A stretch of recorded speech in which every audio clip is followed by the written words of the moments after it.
মাসে কাউকে যদি রোজা রাখা অবস্থায় গালি দেয় তাহলে তার রোজা ভেঙে যাবে।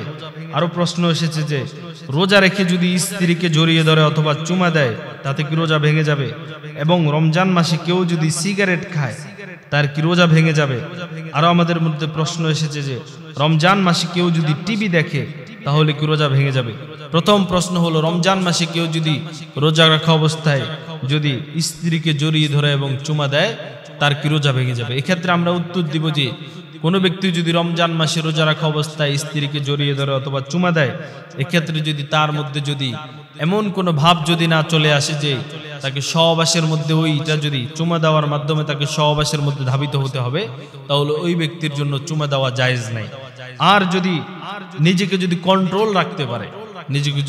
রাখতে পারে তাহলে ওই লোকের জন্য চুমা দেওয়া জায়েজ আছে।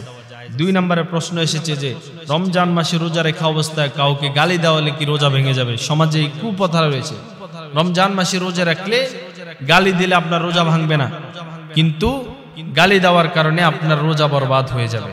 কারণ বিশ্বনবী মুহাম্মদুর রাসূলুল্লাহ সাল্লাল্লাহু আলাইহি ওয়াসাল্লাম বলেন যে রমজান মাসে কেউ যদি রোজা রেখে যদি তোমার সাথে যদি ঝগড়া করতে চায় তাহলে তুমি বলে দিবে যে আনা সাইমুন, আমি রোজাদার, আমার সাথে ঝগড়া করবেন না, আমি আপনার সাথে ঝগড়া করতে চাই না।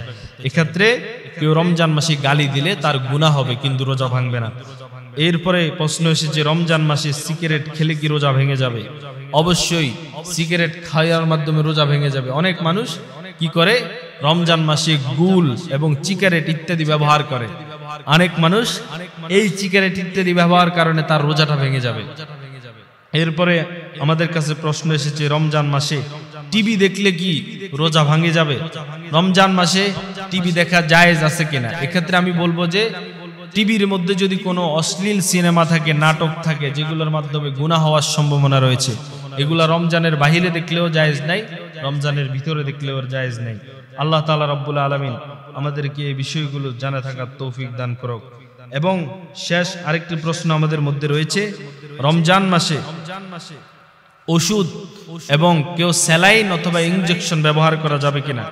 রমজান মাসে এমন কোন স্যালাইন যদি কেউ ব্যবহার করে যে এই স্যালাইন দেওয়ার মাধ্যমে আপনার ক্ষুধা নিবারণ হবে, অসুস্থ ভালো হবে না, এমন কোন স্যালাইন যদি কেউ ব্যবহার করে তাহলে তার রোজা ভেঙে যাবে। আর যদি অসুস্থতার জন্য আপনার শরীর ঠিক থাকার জন্য যদি স্যালাইন ব্যবহার করতে হয় তাহলে ওইটা করা যাবে, ওইটার কারণে আপনার রোজা ভেঙে যাবে না।